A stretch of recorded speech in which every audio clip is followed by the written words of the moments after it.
A pleasant morning to you everyone. My name is Jan Adam Balboa and today I am being joined by Mr. Manuel Dasi, a highly experienced professor here in Colegio de San Juan de Good Letrán. morning. Good morning. So thank you for your time, sir. What can I do for you, Janada? So I have three questions that I'd like to clear up.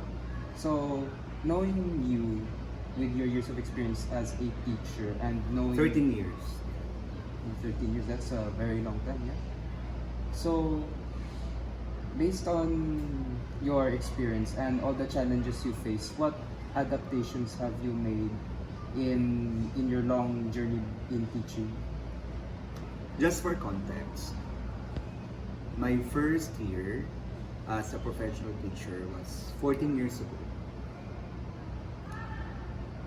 It was abrupt. My vocation as a teacher was abrupt, formally, but prior to that, I'm also a multi-industry practitioner. Just for everybody's knowledge and information, I also work in other industries. In my other industry, in the paramilitary industry, I teach formally security personnel, security guards, lady guards, officers. So I teach them because that's required by the law. So in order for security guards, for instance, to renew their license, because they have a license like us, teachers, so they have to undergo training, which is 7-day course.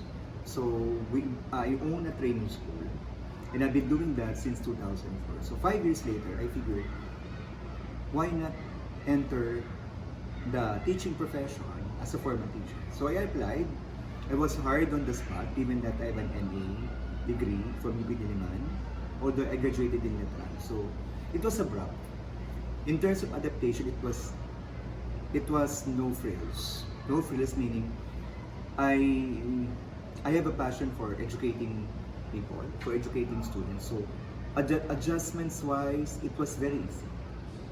So there's not a problem. There are no issues with adaptation. It's more really of knowing that passion for teaching must be serious. You have to be serious in teaching because it's a commitment.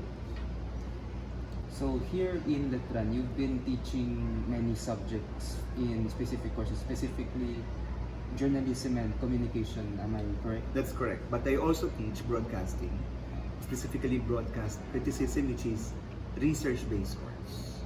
So you've been teaching them creative nonfiction, for example, or communication theories. So Yeah. out of all subjects you've taught them, what do you consider to be the most important one to learn more and why? As a teacher, you should not be selective with the course that you're going to teach because your passion is there. Your passion is to educate. I often ask that question as to what's my favorite subject, what's the subject that I don't like.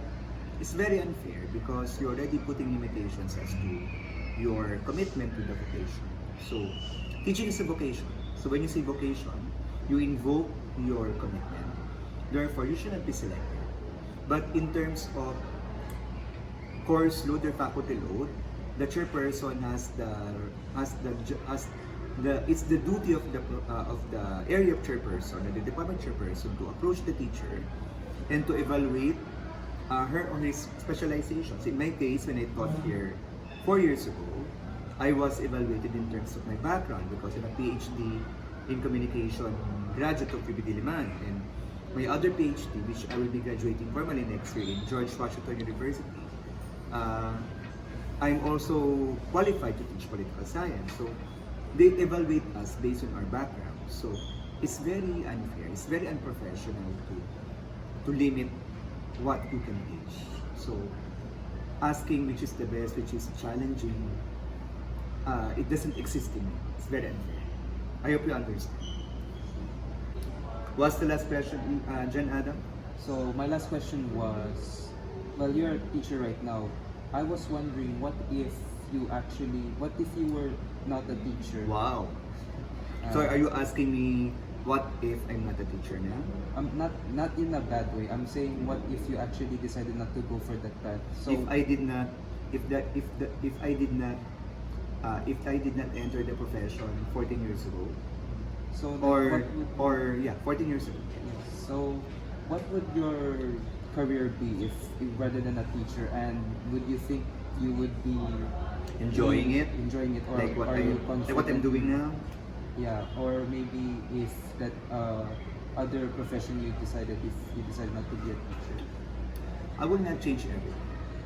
I love teaching, but 2 years ago when I entered, 3 years back, that was during the first few months of the pandemic, COVID-19 pandemic, I enrolled in paralegal training course in UP College of Law. So I discovered that I have a passion for the law and I want to be a lawyer. So I will not change everything 14 years back. I intend to teach, but my love for the law, my passion for law, I discovered that 3 years back. So I can see myself around 2 to 3 years from now, I'll be a lawyer and a teacher in communication and media, but I want to teach also law subjects. So I will not change everything. And that's it. Thank you for your time, Mr. Dasi. I'm very happy, very happy. And as to you as well, my dear viewers, thank you for watching. Hope to see you in the next episode.